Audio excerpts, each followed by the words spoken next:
Diduga lalai dalam memberikan sesaji dan melanggar pantangan, sosok genderuwo akhirnya menyerang pelaku pesugihan. Janganlah pernah tergoda untuk melakukan pesugihan genderuwo karena tumbal yang diberikan tidaklah mudah.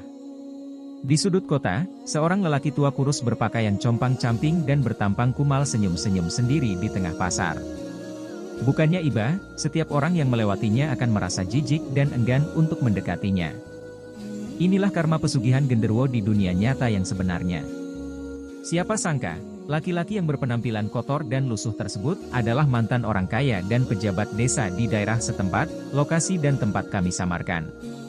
Terkuaklah tragedi memilukan yang menimpa Suryo, nama samaran, beberapa tahun silam. Menurut warga sekitar, ia mengalami sakit jiwa akibat ulahnya sendiri melakukan pesugihan genderuwo. Suryo sangat serakah dan tamak. Dia tidak puas dengan apa yang didapatkan, ia ingin meraih yang lebih dan lebih lagi hingga akhirnya termakan ambisi sendiri, ucap Diman. Dahulu Suryo sangatlah berjaya dengan kehidupannya yang mewah, namun kini ia harus menderita, hidup kekurangan, dan hilang akal. Selanjutnya Diman menceritakan kisah hidup Suryo yang kelam. Dikisahkan jika Suryo sempat jatuh hati kepada seorang gadis desa yang sangat cantik. Hanya saja ia bukanlah orang berada dan tidak memiliki harta yang melimpah.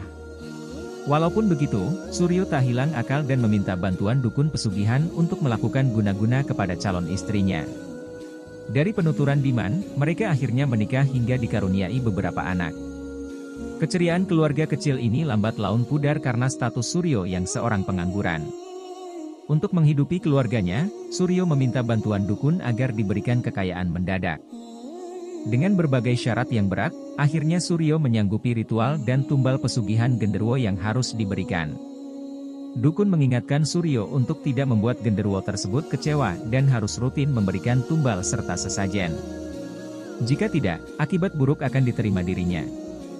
Setelah melakukan ritual dan tiba di kampung halaman, Suryo mendapat kabar jika ayahnya meninggal dunia. Hal ini dianggap wajar karena kepergian orang tuanya adalah bentuk tumbal pesugihan. Setelah tumbal pertama, kehidupan Suryo dan keluarganya berubah drastis dan kini menjadi orang terkaya di kampungnya. Diman beserta tetangga lain sempat ragu dengan kekayaan Suryo yang didapat dengan cara yang tidak wajar. Beberapa warga juga mendapati sosok genderuwo yang dengan tubuh yang besar selalu berdiri di belakang rumah Suryo, tetapi tidak ada bukti yang cukup untuk menuduhnya. Dugaan melakukan pesugihan kian terasa. Dimulai dari anaknya yang tewas secara tiba-tiba, hingga ibunya sendiri yang harus meregang nyawa secara tragis dalam waktu berdekatan. Setelah mendapat istri yang cantik dan kekayaan, kini Suryo berniat mendapatkan jabatan di desa tempatnya tinggal. Akan tetapi petaka akhirnya dialami Suryo. Kehidupan yang nyaman hasil pesugihan tidak berlangsung selamanya.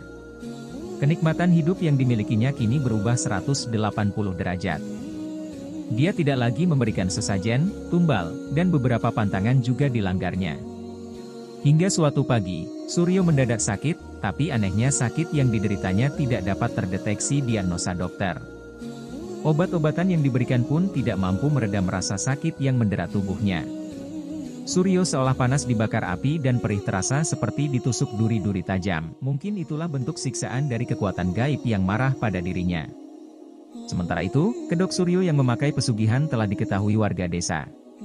Tak pelak lagi, hal ini menimbulkan kemarahan masyarakat. Kejatuhannya sebagai kepala desa tinggal menunggu waktu. Satu persatu usahanya bangkrut dan hartanya harus habis akibat pengobatan yang dialaminya. Beruntung, ada kiai yang mau mengobatinya. Tetapi Suryo tidak dapat sembuh sepenuhnya. Dia berubah tidak waras dan hilang akal, inilah azab yang diterima akibat melakukan pesugihan.